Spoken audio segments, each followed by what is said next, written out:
This is a Bulldog Radio podcast.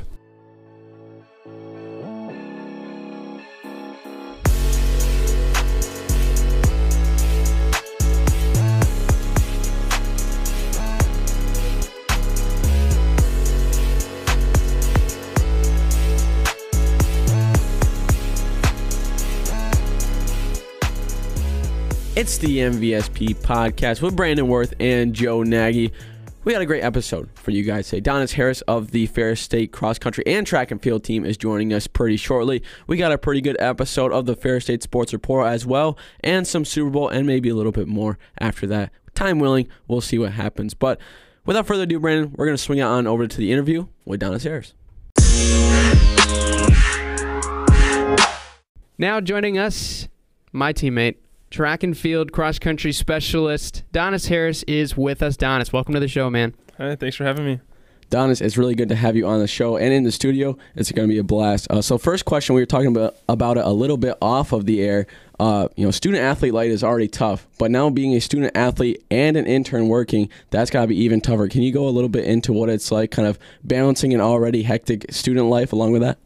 Yeah, it's definitely, you got to be good at time management. Luckily, I only have one class this semester, so I only have 3 credits, but I'm working probably between 50, 60-hour weeks and then running on top of that.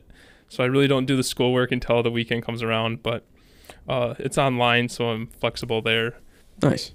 Yeah, and obviously with your internship, there's been times you haven't been able to practice with us and haven't had run some hard workouts on your own being at the top level. What has that been like transitioning from team-oriented workouts to going out and doing it on your own? Because I know that's very tough as it is, especially like in the summer, but now you're doing it in season.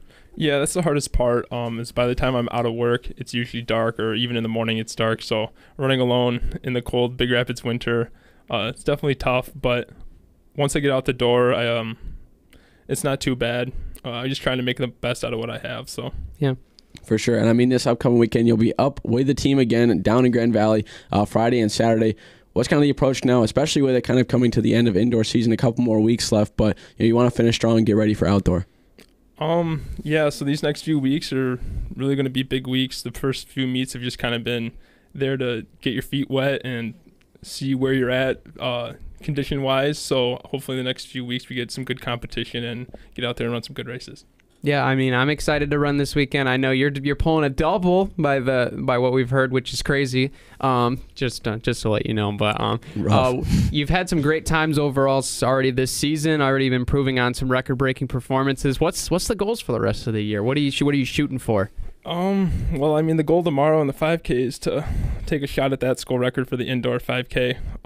We ran under the time for that in outdoor, so now it's just a matter of running the same time indoor. And after that, I mean, we'll see how we feel Saturday, well, coming off the race Friday, so that might just be more conditioning-wise. And then hopefully we are still in good shape for GLIAX in 2 weeks. What's kind of like the big, I mean, it's a shorter track, obviously an indoor, but like what's the biggest difference like when you get to a meet, like kind of preparing and stuff like that to, have those long runs where it's a lot more laps and it's a lot more kind of turns and stuff like that? Yeah, so in terms of like the running itself, it's all the same. Essentially, you're just going in a circle. Yeah. The difference between 12 laps and 16 laps, at the end of the day, your mind kind of just blocks it out. It's a lot nicer taking out like the weather variable as you have outside, because it's always essentially 7 degrees and sunny inside. So that's always one like guarantee. That's nice. Yeah. What's the pre-race playlist? I know walking into the stadium or walking on the bus. What's getting you hyped to go bumping shoot in for that mark? What's bumping in the headphones to get you ready? Jeez. I mean, honestly, I don't really listen to music. I'm lucky at the meets. But if it's got to be anything, it's got to be Kanye West. Oh, all right. Oh, big Ye guy. Me too. I like Kanye West a lot. Did you watch that the concert that one time? Like, it was kind of a little bit ago, but it was the Drake and Kanye concert. No, I didn't see that one. I actually went down for the Donda one down to Chicago this summer, so that was pretty exciting. That must have been sick. That was a pretty cool one to watch kind of on the live stream and stuff like that. But to go back to high school, you're from St. Clair. You went to St. Clair High School. There's also a couple other Bulldog athletes who are from St. Clair. Ben Davidson to mention one, and it says in your bio that you ran for John Davidson. Is there any kind of relation to that? Did you see Ben walking through the halls at all during school? Yeah, me and Ben actually graduated the same class, so we essentially kind of grew up together. His dad was my cross-country and track coach, so I kind of was right there with him the whole time. That's really cool. Yeah, I didn't know that. So they're cool stuff to learn every day. But back in St. Clair, obviously, had a great high school career and able to move on to the next level. What was kind of that moment when you're like, yeah, I want to run in college and I want to be a collegiate athlete? What was that moment like? It was probably the first race of senior year. The first 3 years of high school was kind of more there for a hobby than really competition-wise. And then I kind of realized after my third year that I only had one left, so I really started better taking it seriously. Trained real hard in the summer and then had one good race summer senior year, and that's kind of what realized, like, yeah, I might be able to take this to the next level. For sure. And then did you kind of play any other sports in high school? I know you said how you kind of treat it as a hobby the first 3 years. Did you, kind of expand what you were kind of training for, especially like basketball, anything like that? Yeah, I played basketball freshman year. Didn't play much, sat the bench. But yeah, I think after freshman year, I just realized like I can benefit more from training cross country and track wise in the winter, so I stuck to that. Okay. Now, legend has it though you threw down a couple dunks. Is that true? No. You bouncy? You got any bounce over there? I actually was only 5'6" most of my high school career. Really? My first driver's license, the height was 5'6". Really? Hey, that's same thing with me. I was a late bloomer too. On my license it says like 5'4" or 5'5", so I was a short guy. I was a short king too. That's insane. And what's your official height now then? 6'4". Dang. That's a Look growth at that. spurt, Look ladies at and that. gentlemen. That's insane. But obviously indoor coming up with the conference championships looking up. Is there any guys that you're shooting for? Is there any guys that you're looking up and saying, I want to go get that guy this year, be able to score? What's the mindset going into the conference championships? I wouldn't say necessarily one person in particular. Probably sit down with the coach a couple days before and just figure out, all right, these are the races that I have the greatest opportunity to score points in, and that's the races we're going to run. Probably not really go out there for time-wise, but more just competition. For sure. And then especially with I know we talked about a little bit, but going to the meets and stuff like that and making road trips, and you got long ones, you got short ones. Brandon obviously has talked about it to me a little bit off air, but what's it kind of like for you to get ready for those road trips, as well as having to deal with Brandon on the road? I know he's a wild guy when he gets in the van, but what's party that? Animal. I know you're a party animal, but what's that kind of like being with a team, and especially with the long road trips? Yeah. So for indoor, most of the time we're just at Grand Valley or Saginaw Valley, so it's short day trips, nothing really too crazy there. But when we do start traveling for outdoor cross and we get in the van, we all drive down.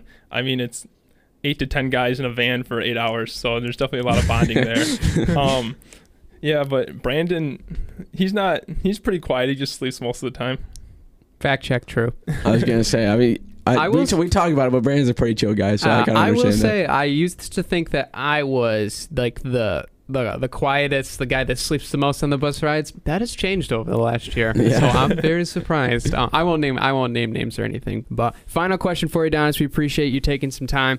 Out of all the things that you've been able to do here at Ferris State, you've broken some records. You've been able to hang out with the team. You've been an athlete for multiple years. What has been your favorite part and favorite moment about being a Bulldog? So I wouldn't say one moment in particular, but probably all the late nights at the Rock. All the team activities, because that's really what makes it more of a family rather than just a team. So yeah, those are good times. Yeah. I mean, I remember freshman year, I'd see you guys. I'd see the cross team kind of in that one corner right by the door. It's our corner. I know. It doesn't matter, rain, snow, sleet, shine, whatever it is. When it's late nights, you'll be able to find those guys at the Rock. So that's pretty cool. Yeah, it is a great time. But Donis, thank you so much for joining us, and we appreciate you taking your time. Yeah, thanks for having me.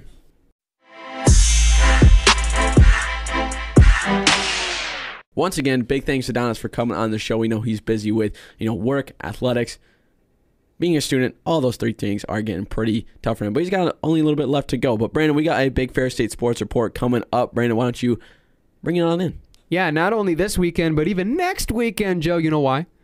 Red out, baby. Red out. It's Red Out Week, y'all. Everybody needs to come out to the basketball games, both men's and women's, Monday, February 14th, 5:30, 7:30 p.m. Exclusive special promotion stuff going on, donating for women's heart health, including signed basketballs for the silent auction items, as well as other various auction items, gift baskets, and more, all available for bidding on Monday, as well as Friday and Saturday.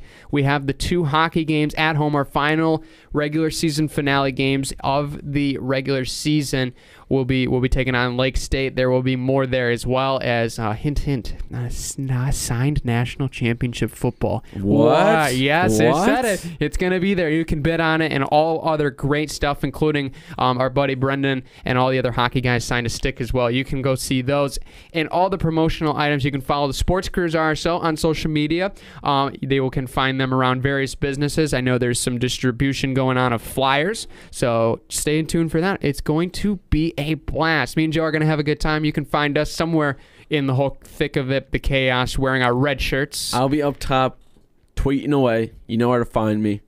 So yeah. Yep, I'll be on the floor on the main tables doing my thing. So it's gonna be a good time. I'm really looking forward to it, especially we need a crowd like we've seen at Grand Valley for the basketball games. It's Monday. a great cause too. So show out, come with your friends, come with your family, come with your special significant other, since it's Valentine's Day. What a best way to spend it than at a Ferris State basketball game. It's gonna be a blast. It's going to be fun. And also for the male listeners out there, I know flowers are expensive. There will probably be one bouquet going around for the sweetheart of the game. And you can get it for... You might be able to get it. What a way to start it out. But, Brandon, I think we should hop right into the Ferris State Sports Report. Now, before Redout and before Northwood on Monday, we got to head up onto the Sioux for Lake Superior State for basketball, at least. It's going to be a pretty solid one. Last time, I know we talked about it a little bit Tuesday, but Lake Superior State is a fairly good opponent on the men's side, so it's going to be a good game for them. They got a pretty good spot, especially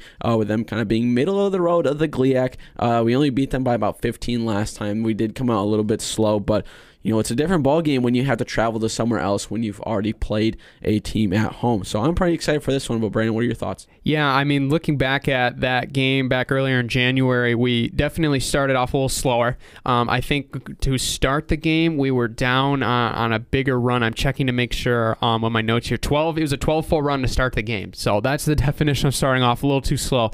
But this team has definitely showed us that they're a second-half team. And, I mean, if we haven't seen a hungry Bulldog men's team yet hit the hardwood, we're going to see it on Thursday, because we haven't seen them coming off of a loss in over a month now.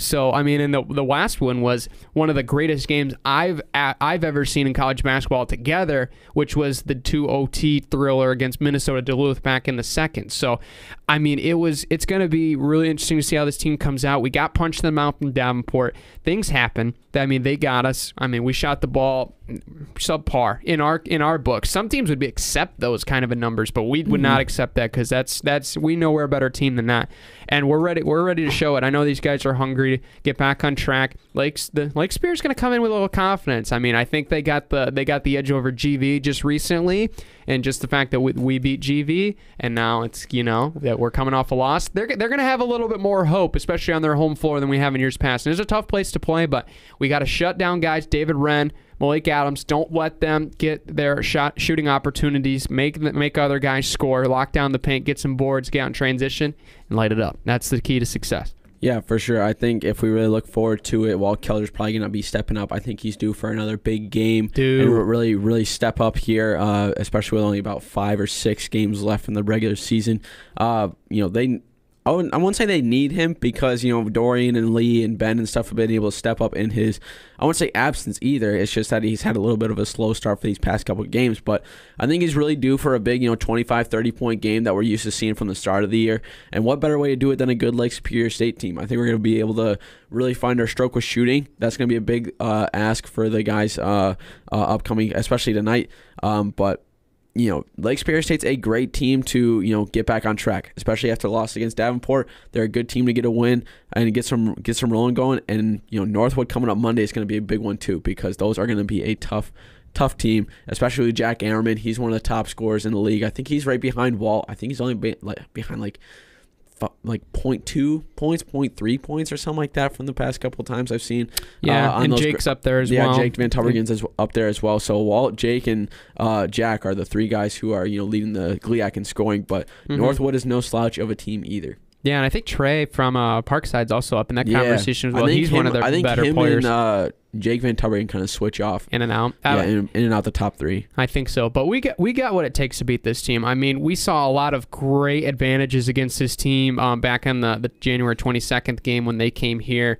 We had the size advantage. Logan Ryan. We went there. I mean, it was just a really good thing to see. Them getting able to get the boards, get the rebounds, and being able to really control the presence in the paint. And I hope we see that again. I mean, I believe if I remember the stat line, he had 11 points, 13 rebounds. Logan did, as well as Vejas had a couple boards as well. So for sure, we're going to have the advantage, I think, physicality-wise. And I mean, I love what we're seeing from our guards as far as doing things off the ball defensively. I think our on-ball defense has gotten much better over the year. So, I mean, just locking down those guys, don't let them fire up too many shots on their home rim, because that's how they're going to try to beat us. That's how they got us early on in that game, was they were able to get it inside and out and get good looks, but chase them off the line, make them have tough shots, and do our thing, and we should be in good shape. For sure. I mean, 101-78 is a pretty good margin of victory from the last time we faced the Timberwolves. And, I mean, when they're here, there's going to be a good crowd, especially with Red Out. It's going to be a great time. We're going to be wearing our red jerseys, which is going to be a cool little snippet for you guys who are going to be coming watching the game.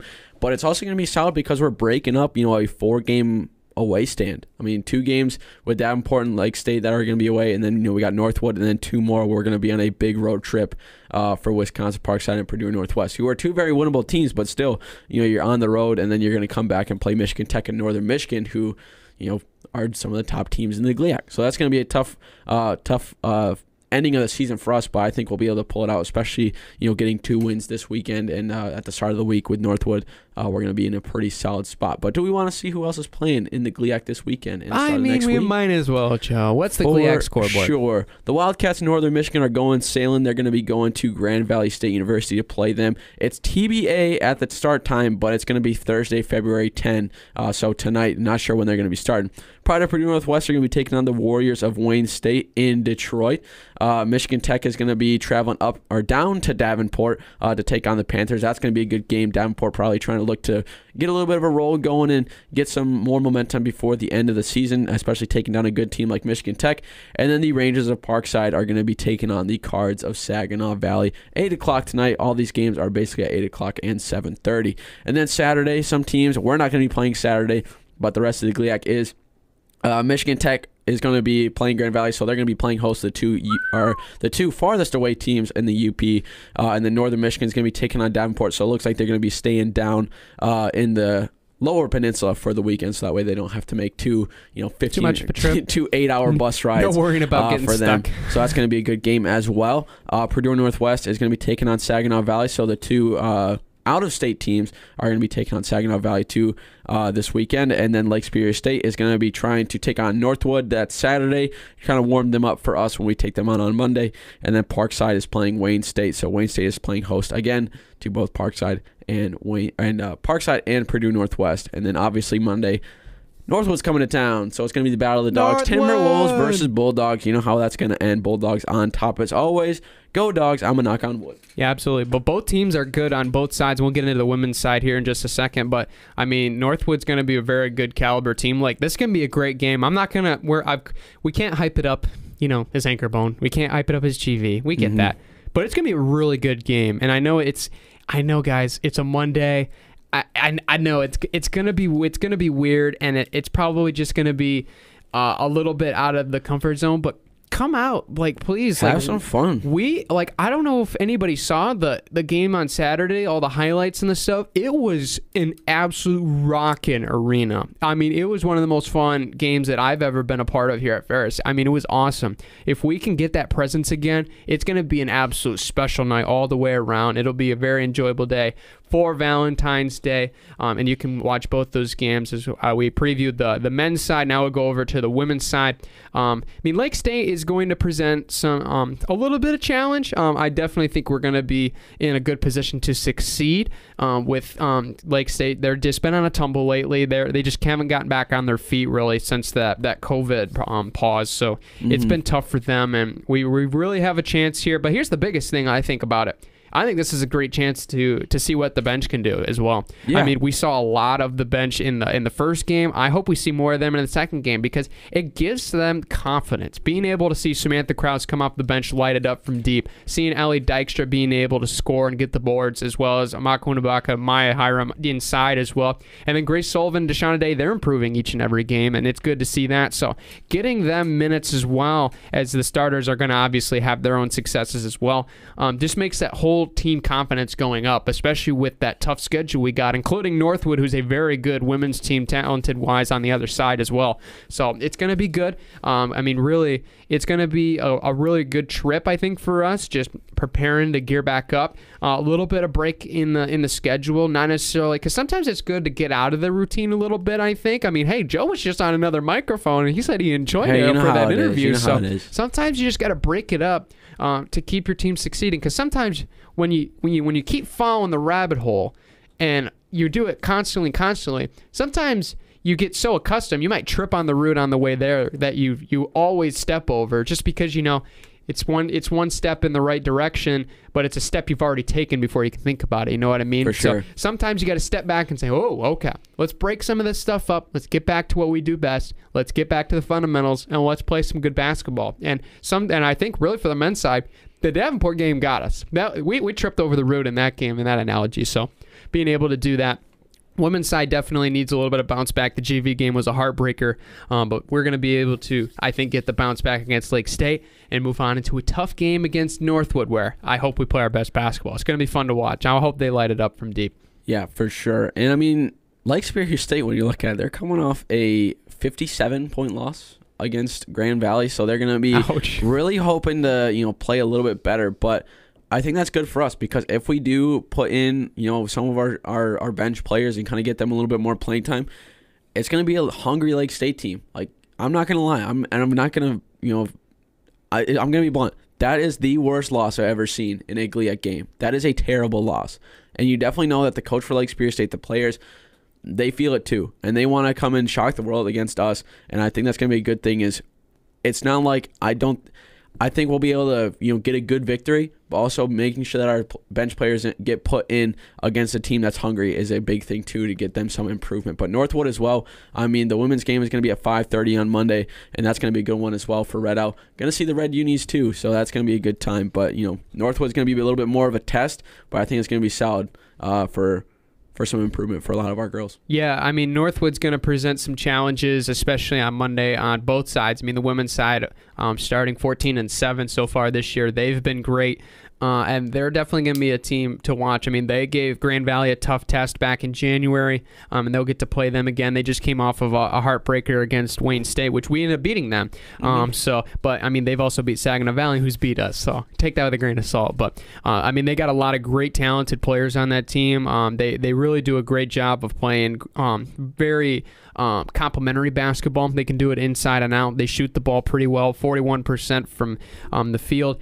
Their 3-point percentage is a little bit lower, but I mean, take that with a grain of salt, because every game gets differently. But this is a team that likes to get on the boards. They like to get out in transition, and they're willing to play fast. They're willing to get out and get a couple buckets and sacrifice some turnovers. So that'll be definitely something to look forward to on the women's side. I mean, the men's side, I think we're going to see a scoring fest. I think this might become a track meet based off of what we saw last year. Might be another. Was it 2 years ago? It might be another Minnesota Duluth type game. Yeah, where it's going to be a very high scoring matchup, which I'm kind of excited for, because we haven't really seen that from the men's side in a couple games. We've been slowing down a little bit on the scoring side, but I mean, I'm pretty excited for it. I think the game you're talking about was the game that we watched freshman year. I think that was like the first time we actually hung out together. What memories that was. But yeah, man, we won that a while ago. I know. Isn't that crazy? That was 3 years ago. Dude. That was the day we were introduced to Jack Ammerman. Yeah, that was crazy. I think he ended up beating us. Yeah, no, we won, didn't we? No, we lost. No, we lost. We lost by like 5, but it was like 95-100 or something like that. Yeah, I think Jack Ammerman had like 35. Yeah, he went pretty crazy. So Jack Ammerman has improved, and he's been getting a lot better. Stop that guy, and I think he'll be pretty solid. So Walt's going to have I won't say a tough time, because he's a lockdown defender as well. So I'm going to be excited to see how he matches up against Jack. That's going to be good, and a lot of these other players are going to be up for a good test. But, Brandon, I think we should switch it now to the ice. We got another Lake State game. Men's are heading up to Sault Ste. Marie to take on the Lakers. That one's going to be good. I'm pretty excited for this. We split with them last time we played them when they were at home. A sweep is going to be good, and it's going to set us up well for this late season push that we're kind of building a little bit. But Dogs are rolling, and I'm really hoping we can roll through the Lakers. 6. That's what we need. 6. We need to get 6. Let's get the sweep this weekend. This is a very gettable sweep for us. I know it's going to suck playing in the Sioux. I know it's such a tough place to play in that arena. I know it's going to be hard. Such a dim place, too. It's not really well lit. It's like, I know, some people probably wouldn't understand this reference, but for me and Joe and all CSAA former alumni, playing in the Big Rapids Gymnasium was always a change because of the lighting and just how that place. That one. So the Big Rapids one, all the lights shine on the court. It's like the actual place is not really super lit up, but the court is all lit up. So it's a weird thing. Yeah, I know what you're saying. I'm saying it's a change in lighting wise altogether. Yeah. It takes a little bit to adjust to, which is similar to what this arena is like as well. But it kind of a little bit more of the opposite. So I know what you're saying. But this team has a lot of potential to get 6 this weekend. And, it's really what we need. The fact is, Lake State's coming off of they played some of their best hockey on the 28th when they beat Northern Michigan, and then they ended up falling into an overtime. They haven't played since. Yeah, they've had a week off. And them had a bye week last week. Yeah, so... But you can put it into comparison. You can look and you can put all the stats together and compare them. Lake State's had Northern Michigan's number. Northern Michigan's a good team, but they just had their number. They won 3 out of 4 this year against them. So you can. You look at what the challenges present themselves.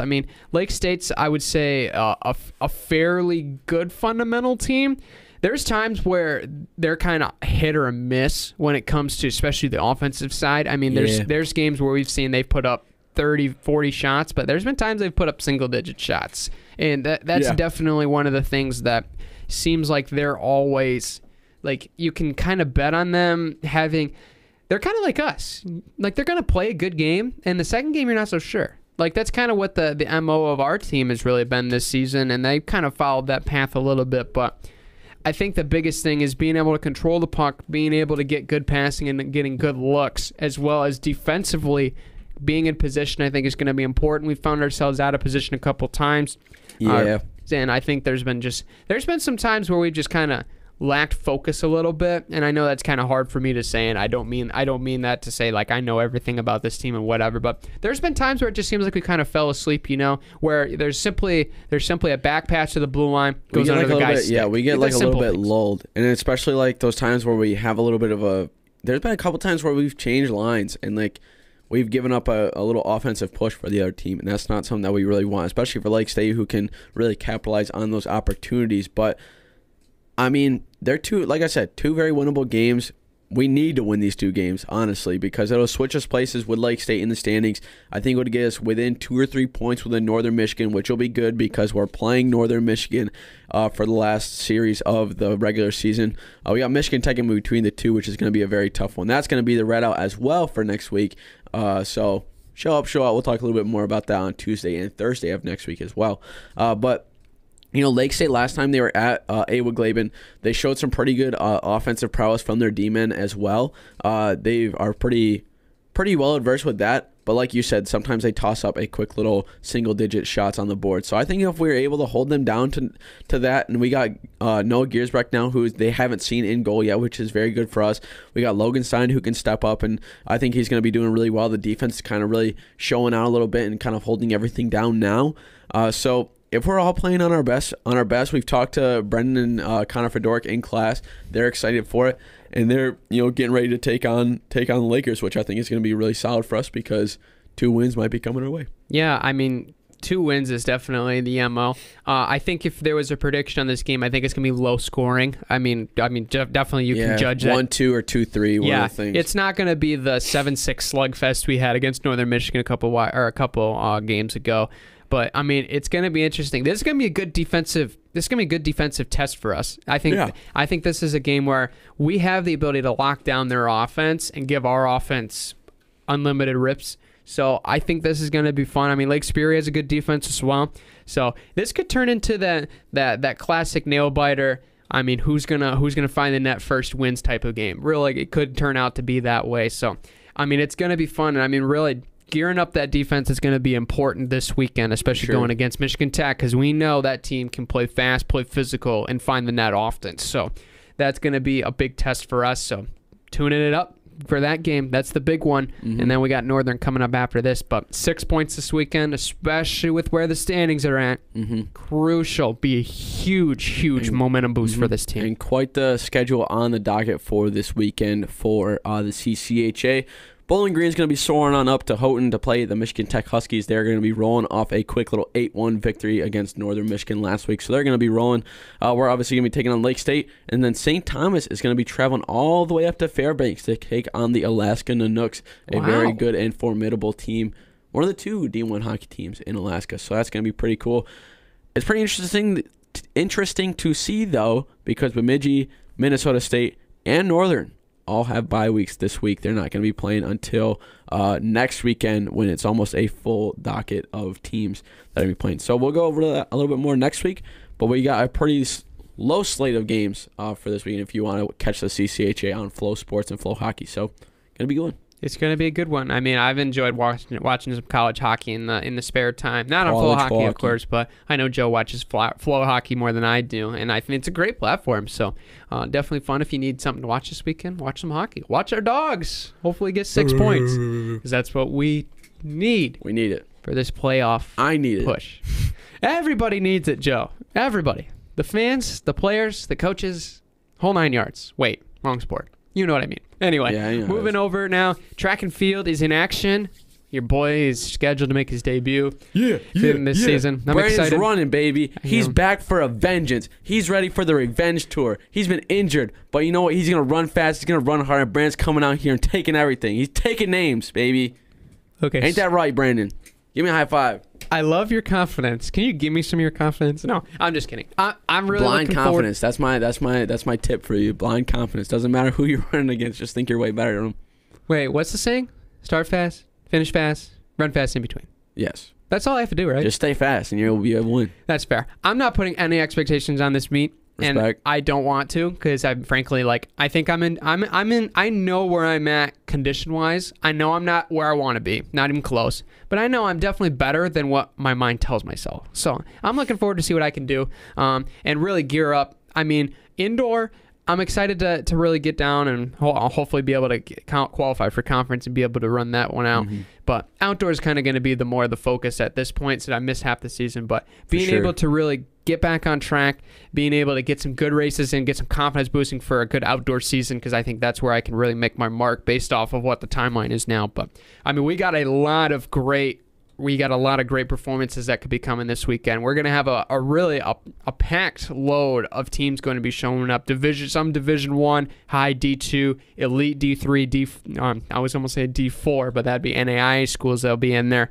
Everybody there is going to be fast. Big meet is big. I know it sounds stupid to say that, but it's a big meet, and I think that's the huge premise of the name. But I mean, I'm really looking forward to seeing what everybody is going to be able to put down in that quality competition. I mean, we heard from Donis just now a little while ago about his expectations and being able to look at those times and the guys that he's going after. I know I got some names and I have some times that I'm going to be probably looking to go after with low expectations, though. But it's going to be a really good meet. We've had some really good performances from both sides. I mean, we saw a lot of great performances last week at Grand Valley for a lot of the athletes. I mean, we had a couple guys breaking 16 in the 5K for the first time. We had some guys winning some heats and winning some flights.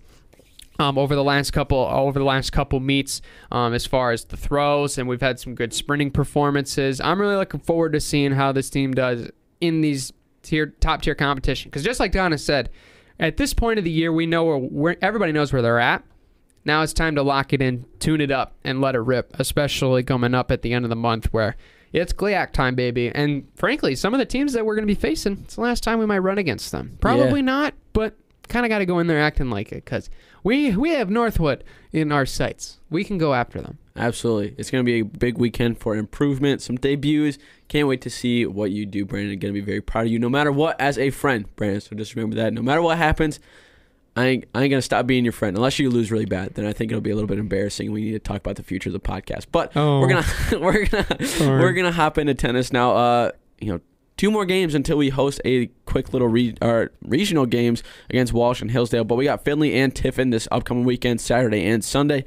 2 very good teams to help us prepare for a quick little homestand that we got coming up. But I mean, I'm pretty excited. I've talked to Josh, who's in one of our classes, about tennis and stuff. He's pretty looking forward to these 2 games, and we got some good teams who are going to be helping us prepare for these GLIAC games coming up pretty soon. Yeah, we've had some run-ins with these teams before. 2 years ago, some of them got us, especially around this time of year when we played Findlay and Tiffin. Last year was a little bit different story. We got a lot better on track that way. So I think really when we look at where this team is at, you kind of have that natural comparison of, it's the same path we've seen so far as what we saw last year, Started off with an exhibition against Western, kind of get punched in the mouth a little bit. The fact of the travel by itself, people kind of take it out of proportion, especially when it comes to collegiate sports altogether. Yeah. No matter what the sport is, adjusting to an environment, adjusting to a gym takes a lot more time than you think. And I mean, I can put this into a track perspective 100%. Just because every track's 400 meters does not mean they are all the same. Not even close. And that kind of goes with a tennis court, too. Tennis courts very often, especially at the pro levels when you're talking, could be clay, could be dirt, could be grass, could be turf. You never know what you're playing on. So, I mean, you do know what you're playing on, but you got to continually adjust, and that goes strictly into tennis as well. So, I mean, you're going to have a lot of great things to see from this team. I can promise you that. I mean, Coach Doran and that team really have it good going for them right now. And, I mean, we saw a lot of great things from the Aquinas games. And, I mean, me and Joe are hopefully going to be able to make it to next week's games, covering them for the Torch. Little spoiler. You can also check out the Fire Pit, our podcast that we just made up with the guys there from yesterday on Spotify and wherever you get your podcasts as well. So, yeah, I mean, really, it's looking at let's dial it in. Let's get it ready, and we're still getting the feet wet. So being able to really get these games under our belt, use them, and take this stretch of games going into where they'll travel down for spring break to play again in Florida, I think is going to be huge. And then you come back, and then boom, there you go. It's GLIAC time. It's regular season conference play, and then you got some tough out-of-conference teams as well. So it's going to be fun. I'm looking forward to seeing what this team is going to be able to do, especially the upperclassmen that have been here before. They are very experienced. And, I mean, this team's looking for a second ring, so for sure. Time to go. Very much looking forward to it. But I think, Brandon, at that point, we're pretty solid. So we're going to take a quick little break and hop into the second half of the show when we come back. If you like hearing me and Brandon go on and on about Ferris sports, you can thank Anchor.fm for that. Anchor is a perfect place for you to record, distribute, edit your podcast, whatever you want to do. Anchor's going to help you do that. They do a great job of getting your podcast on a whole bunch of different platforms. I think it's like 8 or 9 or something that they do for our podcast. But yeah, if you want to go out, make your own podcast, do it yourself, Anchor.fm is a perfect place to start. They helped us get our start, and I'm sure that they can help you as well.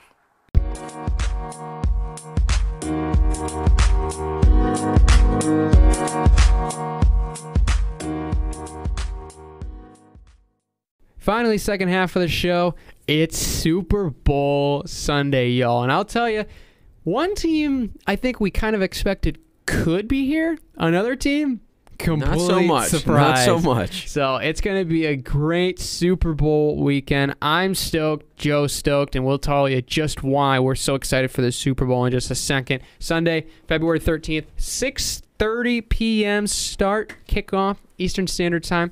The L.A. Rams will be taking on the Cincinnati Bengals for the chance to take home the Lombardi Trophy. What a story. Weekend. I know. I'm pretty excited for it. I think it's like, honestly, it's like a writer's dream because you have, Matt Stafford, who spent so long in Detroit, and now the first year he's gone, he's in the Super Bowl. I called this right when he got traded. I said Rams are going to the Super Bowl. You can count it. I've said that, and I know that they're going to win, and that's who I'm rooting for, but I had no clue that the Bengals would be here. I mean, 2 years ago, they were, one of the worst teams in the league.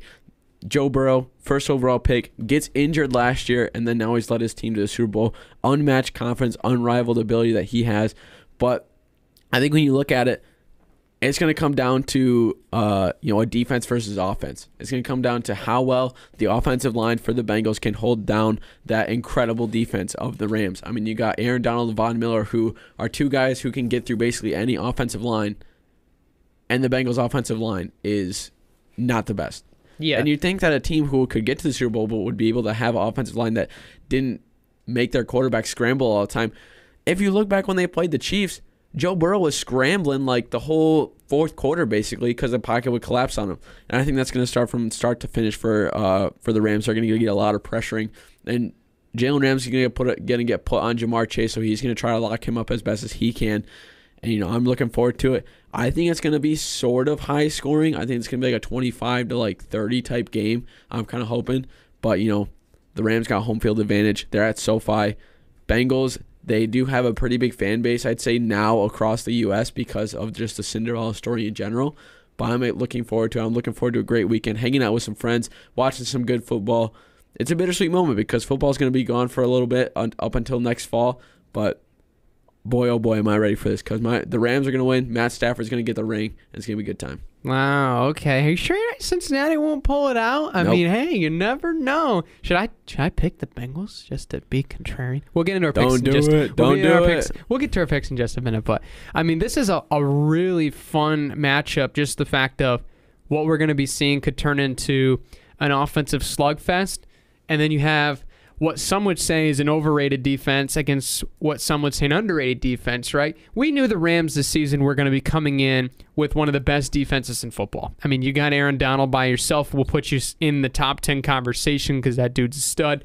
And just all the pieces that this defense has been able to acquire and has been able to put together for this team for this moment has been the key to their player development. I mean, you look at a lot of these guys on the defensive side of the football, and you're like, man, a lot of these guys, you're kind of like, I don't necessarily know if they are in the same ballpark as guys like Aaron Donald, Von Miller, Jalen Ramsey, and those guys. But they've been holding up their end of the bargain really well. I mean, Nick Scott's been great. You've got guys like Darius Williams that have been underrated in the cornerback spot. You got Leonard Floyd, who's got a really good resurgence here in Los Angeles. You got Ashawn Robinson, a former Lion, going to be in the Super Bowl.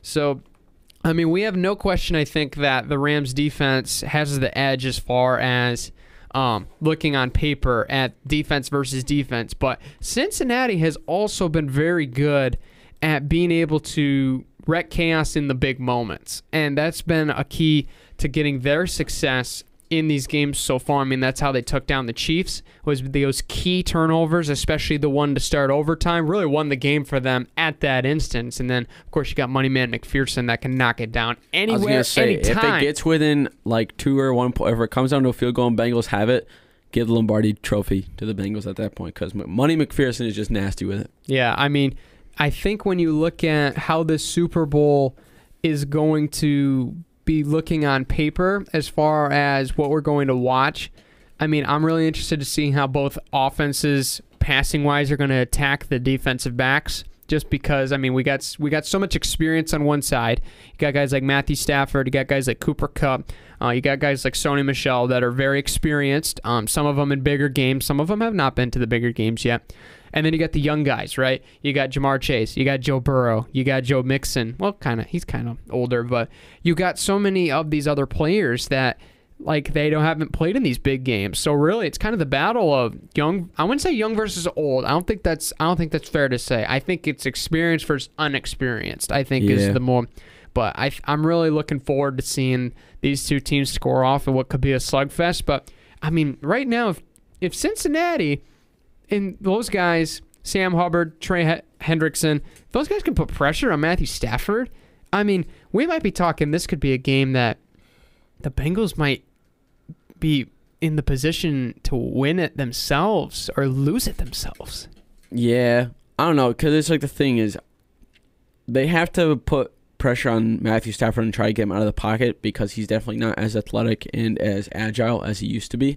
So that's going to be the thing for their defense is just getting that pocket to collapse and just trying to force him to go out and, make plays with his feet because if he's able to throw on the run, he can do that. He's got a great arm, he's got great accuracy, but having him run and kind of get tired early is going to be the big thing for them. But then that goes on the other side of what I already said, is like, that's what their offensive line has to do, is just not collapse. Make us Joe Burrow get some pocket time, and lets the play develop, and lets Jamar Chase do some work on Jalen Ramsey, because once that happens, then I think it's going to be a pretty evenly matched game. But I don't know. It's a weird thing, because I don't think the Bengals are going to win, because when you look at what they've been able to do against the Chiefs, who the Rams are basically on par with, they really didn't show much promise, and I don't think that they'll be able to do that twice. But it's going to be a great one, because it's going to be a great quarterback in Joe Burrow, who's got confidence up to the moon, and you got the veteran of Matt Stafford, who's been to the playoffs, who's proven people wrong so far this season, especially winning so many playoff games and getting to the Super Bowl. I think it's going to be a great thing. So yeah, I mean, the experience of Matthew Stafford is one that everybody's kind of like, is he really made for these big games? Is he really like? I mean, he was in Detroit, and he was stop that crap. That's such a garbage thing to say. This is a new season, and he's already done it. Have they played their best? No, and that's what you're going off of, being completely transparent, and that's not even close to true. That's like writing a story based off of one fact in journalism. Like that, there's so much more to it, and I think you look at what Matthew Stafford has around him. I mean, you got guys that have so much talent, and they have all the abilities to be able to win this game offensively and defensively. And I mean, really, it's going to be coming down to seeing how well Joe Burrow is going to be staying protected. I think that's going to be one of the key parts in this game, because you're going to have, there's no question, the Rams are going to bring the dogs almost all night long. I think that's fair to say, because we know that Cincinnati's offensive line is still struggling. And for those that are saying they should have picked an offensive lineman, then you wouldn't have Jamar Chase. And then if you would have picked Jamar Chase, you wouldn't have an offensive lineman. They're reaping what they're sowing, and it's working. So past that point, I mean, you look at the numbers. I mean, but Burrow has been pressured, I think, like 12th highest numbers-wise, which is kind of crazy to me to think about, because I feel like he should be up there. I think that Cincinnati's given up the most sacks all season still. But he's still been able to perform almost even better when he's pressured. Mm-hmm. And it's just an insane thing to think about. So I'm not counting out Joe Burrow in this one. And I mean, I can play contrarian and tell you why the Bengals could win this game. But I think it's fair to say that the Rams should be the favorites, because they're more experienced. And they have a lot of the talent that are experienced in these bigger games. Yeah. As opposed to the Bengals, that are really a really raw team, but they can still put it down. And that almost might be better in this situation, being how that I wouldn't call them like young and cocky, but that sheer confidence of, hey, we're here, let's go get it. Like, who cares what everybody says kind of motive. And that's what we've seen. Excuse me. Oh, I got a quick little yawn in there. Well, like 2 years ago, like they were in the Super Bowl. Like Rams were the team to beat. And I mean, they had Jared Goff, but like now they got Matt Stafford, who's even better. And I think when you look at that, and to go off your point of like how experience is like the big thing, Von Miller has been there before. He's been a Super Bowl MVP. Aaron Donald has been there before. Jalen Ramsey has been there before.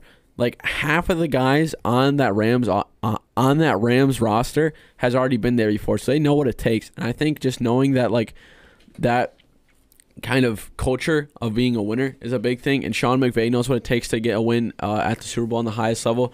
It's just like you look on the other side, and you can kind of compare like a lot of Jamar Chase and Joe Burrow know what it's like to win. They've won a national championship at LSU, so they know what it's like to play in big games. But the Super Bowl is the mecca of of NFL football and NFL football talent and what you're going to see there. So when you go into it, think like for a lot of these Bengals fans, it's like the only thing that I'm nervous about for them is just the experience of being there, because they have not been there since 30 years ago, and Rams have been there and have been almost there a lot of times in the past 5 years. So when you look at that, that's the big thing that a lot of critics and a lot of people are wondering about is, what's it going to be? Are they going to have like that starstruck type thing where it's like, man, I'm in the Super Bowl, like let's play? Or like they going to have kind of that, veteran mindset where it's like, it's the biggest game, but it's just a game, and let's go in there and produce. So that's going to be a big thing too, because Rams know what it's like to be there. Bengals don't. And a big thing about winning is knowing that you've been there before. Yeah, the experience is going to come into play, and that's why the Rams no doubt are the favorites.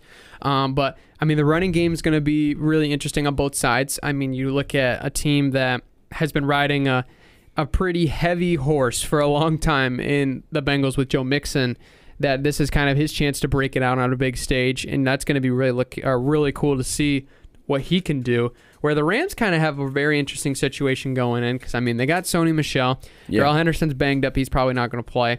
And, I mean, you bring Cam Akers back. So you got a lot of the guys that necessarily haven't been in the bell cow role. And, I mean, they're going to be eager to get their touches in the Super Bowl because, I mean, obviously, why wouldn't you? So, but I think you look at where both offensive lines are at, and I think you like the scheme-wise of what the Rams can do because they can spread you out and they can run it across the field, left and right with spread options. I mean, it would be definitely different if they had Robert Woods, but I mean, they still do it with Kupp. They can still do it with Von Jefferson. They even throw OBJ sometimes, get him involved. So I think you look at what they do, and you don't have a question. If since Cincinnati likes to go, they like to go physical with speed. They like to get off tackle. They like to get it, spread it inside and out, but they do it more one-dimensionally, and they don't do as much of the spread stuff and all of the sweep stuff that the Rams do. So how will they adjust in those type? Are they going to throw more screen passes? Are they going to get T. Higgins out in space? Are they going to get Tyler Boyd on quick outs and see and make them do something? Or are they going to be trying to get it outside more? Or they're going to do more stretch plays? How are they going to adapt to that? Because I think there's one thing for sure. I'm sure they're looking at especially number 99 in the trenches. Maybe it's not the best idea to run the ball his way. But, I mean, at the end of the day, I mean, Cincinnati's been able to get theirs on the ground. So there's going to be a chance that they can break through. And if that happens, now what is the defense going to do for the Rams as far as changing scheme-wise? Are they going to lock it down, or are they're going to let them run and keep Joe Burrow honest? Yeah, true. And I think the one thing that I'm most excited to see in this game is, like, what are the Rams going to do, and what are they going to utilize with Cooper Kupp and Odell Beckham Jr.? Like, how is that going to go with those two guys? Because, I mean, we saw that a little bit in the division champion, or in the conference championship, where they kind of spread out a little bit more. But I'm honestly looking forward to, like, if they kind of go with a deep ball for Odell Beckham and kind of throw it up and let him do work, or if they do, like, those quick little slant routes and stuff with Cooper Kupp and, like, kind of let him do work with the open field and stuff like that. So it's going to be an interesting thing to see, and especially with Cam Akers and stuff, like, he's able to get through. And, I mean, the defense, I think, for the Bengals is what's going to keep him in it. So if they're able to really step up and do some good stuff there, then it's going to be looking good. But like I said, Cooper Kupp and Odell Beckham Jr. are going to be the two guys to watch. I have a feeling that, you know, it's probably those two guys are probably going to – the MVP is theirs to lose, honestly. Ooh, interesting. I mean, I can definitely see that. I think at this point, if I had to pick an MVP, I mean, I want to see Matt get it. I really do. But at the end of the day, it's like, how is it going to evolve around in the game plan? Because, I mean, you know, Cincinnati in this game, there's gonna be times where they stay true, and they're gonna really try to be as physical as they can. But there's just times they're gonna have to use more speed, especially on the defensive side, knowing what they're going up against. On the other side with the Rams, because we know that they're going to be running. They're going to be trying to turn this into a track meet, right? What is Lou Arnaud going to do with this defense, and what is he going to change as this game moves on? Because we know that Zach Taylor's going to put the ball in Joe Burrow's hands as much as they can. They're going to let Joe Mixon get it for probably early downs, but it's gonna be they're gonna ride Joe Burrow, right? That's the train that got him here. Why would you change anything? Don't fix it if it ain't broken. So I'm really interested to see how that the safeties do in this game. Wouldn't it be awesome if we had Eric Weddle win the MVP? The guy was on his couch literally going into the playoffs, and then he gets a phone. Oh yeah, I guess sure I can suit up, and now he's playing the Super Bowl. And he said if they win the Super Bowl, he's going to go back to the couch. Like, how great would that be, right? It would just be incredible just to walk out with us, just play 4 games and then win a Super Bowl MVP and then just go back to retirement.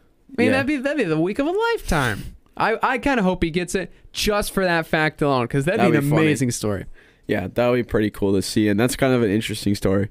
Yeah, Raheem Morris, keep Eric Weddle. Even though he doesn't want to. Just keep him. Franchise tag him, do something. Because that guy's good. He doesn't deserve to be on the couch. But, man, it's going to be fun. But I guess for the final couple minutes here, there's always going to be the questions of the prop bets and everything going on into the game. Biggest question here, Joe, that everybody has their mind on, right? The world could be just quiet for the moment in time where the captains walk out on the field and we're hearing officials' voices and we're having a coin in our hand. It's a simple question, man. Heads or tails? What's it going to be? Tails never fails. Tails never fails. You know, that's what my approach was in Rocket football. I always chose tails. That's what my approach was anytime somebody flips a coin. I mean, last night at the torch meeting, Dylan Ryder told me heads or tails while he's flipping coins. It was heads, but hey, that still doesn't mean that I'm going to lose faith in my tails decision. But hey, Brandon, question though is, you're 21 now. You can finally bet. You going to be tossing some money on the money line, hit a couple parlays? Will I? Probably not. No, I'm not there yet. So there might be a time and a place, but no, I probably won't be. I think I love the fact that betting has brought so many people back into sports. I think it's really cool. Yeah. Do I think there's an extent that it needs to probably be regulated a little bit? Sure, because I mean I think there's a lot. People don't realize how much money's going around in sports books under the table at casinos. It's a ridiculous number. I don't think people realize it. But I think it's cool. I mean, you got all these like the game props and all these things like the coin toss. What is it going to be? The Gatorade shower on the winning coach. What color is it going to be? How long is the national anthem going to go? How long is the halftime show going to go? Like these things are all crazy to seem like that we're betting on. But I mean, the fact is, it's going to be just as fun. I mean, I really do think that this is the fans' Super Bowl choice. I mean, we go back to the conference championships, and we had the 4 teams. The only one I think you might be able to make a slight argument with would have been Chiefs-Rams, because that would have just been an offensive slugfest. But I think this is probably the most wanted game that we want to see. We didn't want to see the Chiefs again because they always win. The 49ers, we were like, okay, but we want the Rams to get there. We wanted them to be able to show they could get there. So this is the Super Bowl everybody wants. I know. And I think it's going to be a great time. Yeah, I think this is the Super Bowl everybody's we want this. We got this. I'm going to sit down and watch this. Yeah. This is going to be fun. You hanging out with family at all? Oh, yeah. Yeah? Yeah, a big party. You guys usually do like a party or anything or no? We usually a couple of my buddies usually got together, especially in high school. Now we're kind of separated doing all of our own adulting stuff, but we used to get together, have some chips, some pizza, we'd watch the game. And sometimes will confess, I think it was a couple years ago, you mentioned the Rams last time they were there. We'll just say that we had 2 TVs going, and then at one point it was just one TV. We're just playing Madden because that Super Bowl was just a little too boring, if you know what I mean. So yeah, it was 10-3 the final. Yeah, it was like rough. It was a really great defensive game, but that's not what we want from the Super Bowl. We want it 54-51. We want Chiefs Rams vintage from a while ago. Dude. We want the big game score ones. I'm pretty excited though. I think we're gonna have some people over at my house up here. A couple friends, kind of chill out, have some fun. My roommate just turned 21, so he'll be putting on some bets, he said. So he was saying how he's going to bet on how long the national anthem's going to be. And then I think he said something about I think he's going to try to hit a couple parlays or something like that. You should go for the Puppy Bowl. Yeah, the Puppy Bowl. That is the one that gets me the most, is that people actually bet on the Puppy Bowl. Where have we come to a society? People will bet on anything, man. It doesn't matter what it is. Hey, Joe, bet you I can touch the door first. How much money are we putting on it? Exactly. That's what I mean. It's like an instant. Betting is, I think, here to stay. I mean, for people that are against betting, I'm sorry. It's not going away anytime soon. Yeah, no It's too chance. good for the economy. So I think it's going to be fun. It makes the game that much better.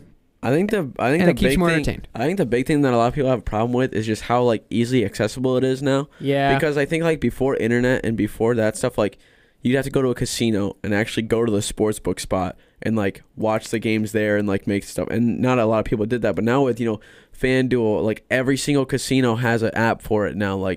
You have DraftKings. Barstool has a sports book. Like Bet Rivers. You literally have hundreds and hundreds of apps and websites where you can do that for. That's so easily accessible for so many people. Yeah, you have to be 21, but like once you hit that, it's like people are betting on random sports that are going on at 4 a.m. and stuff, and betting on random college basketball games that they have no interest in watching. I will say this, it makes it more fun to watch games when you have money on it because like you're more invested in it, but like yes. It's just how like you're not really too crazy about it, Yeah, I did do research on this, especially with a story for the Torch on what brings people into sports betting. It's the excitement. It's the adrenaline of the game meaning more than just an outcome on a box score. It's the actual chance of earning something from the game itself. It just gets you that much more attached. But I mean, it's gonna be fun. But did we formally? Let's do it right now. Who's winning? By how much? For the Rams, 35-24. 35-24. All right. Do I play a contrarian? I think you just got to go for whatever your heart desires. Oh, that's so tough, man. Oh, I don't know. That's the thing, though. I've bet against the Bengals, I think, every time. And they've won every time. So I think if I pick them, then they're going to lose. So then I'm in a lose-lose in this situation. Because I want Stafford to get his ring. I mean, it sucks as Detroit fans because we wanted to do it in Detroit. I will also say that the Rams win this game. So when the Bengals win, do not be surprised, people, because it was all me. I won the Super Bowl for Cincinnati in this case. So I'll pick the Rams. I'm gonna say this game gets a little bit. Maybe I think it's gonna start off a little slower, but I think it could get hot as the game goes on. I'm gonna take the Rams. Final score, 30-27. There you go. Those are our picks. Don't bet on them unless you win, and make sure that you don't bet on my picks. But if you bet on my picks, you're gonna win. Thank you, sir. That's exactly what I wanted to say. But guys, thank you so much for tuning in. Make sure to subscribe on whatever podcast platform you're on. Enjoy this wonderful week we have coming up. The Super Bowl to kick it off. Red Out Week coming at Ferris State University, as well as a bunch of great sports coming up here in the month of February. Guys, it's getting started. It's getting hot. It's getting heated. It's going to be an awesome time. But make sure you follow, subscribe on YouTube, Spotify, Apple Podcasts, wherever you get your podcasts, as well as on Instagram and Twitter at the MVSP. But until next time, take care, everybody.